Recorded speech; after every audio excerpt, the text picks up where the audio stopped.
October 30th, 1938, the night before Halloween in a year when headlines of economic uncertainty and approaching World War were far scarier than anything the holiday had to offer.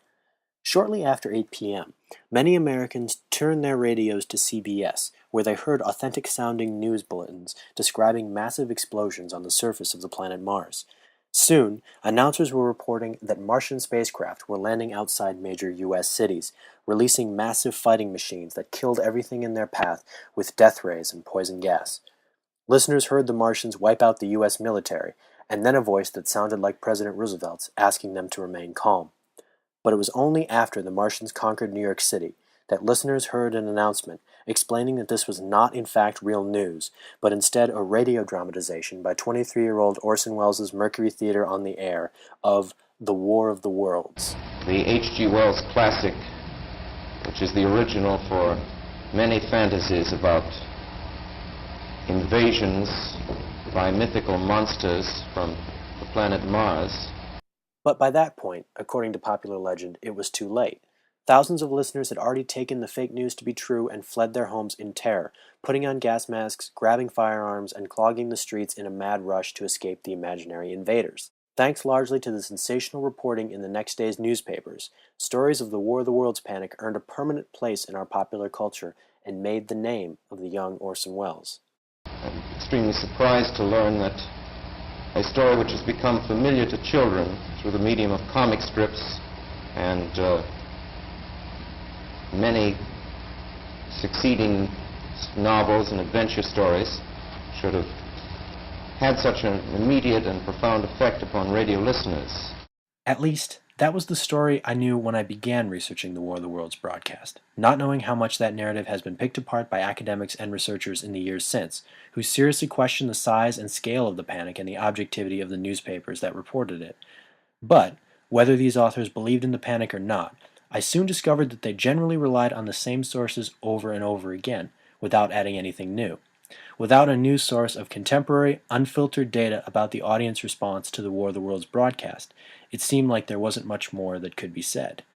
Luckily, I knew that here at the University of Michigan, among two collections of Orson Welles' papers in the Special Collections Library, are preserved nearly 1,500 letters he and the Mercury Theater received immediately after their infamous broadcast.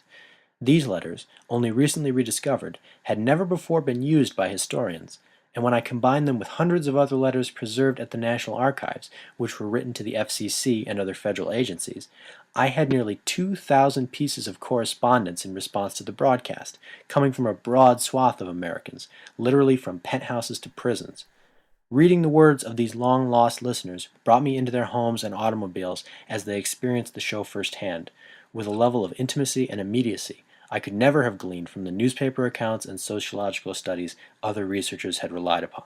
But as I began aggregating these data on my computer, looking not just at how many letters were for and against Wells, but what topics and trends kept reappearing, I began to realize that the audience response to the War of the Worlds broadcast was more complex than I had imagined.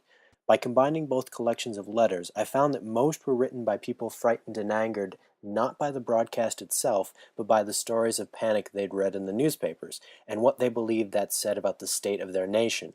Rather than simply being proof of the media's ability to manipulate and deceive, the War of the Worlds broadcast became an opportunity to examine the anxieties listeners had about mass media in its infancy, such as its potential ability to empower a dictator or to negatively impact the developing minds of children. In its reporting of events like the Hindenburg explosion in 1937, radio had proved that it could spread news and information with unprecedented speed and realism.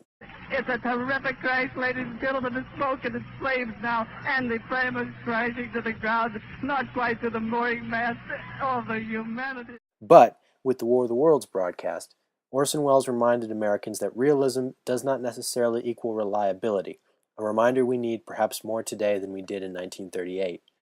In my thesis, I made the case that the War of the Worlds broadcast prefigured many of the challenges that mass media and the internet present us with today, and by understanding that event better, we would understand our own culture better and, perhaps, avoid some of the mistakes of our forebears.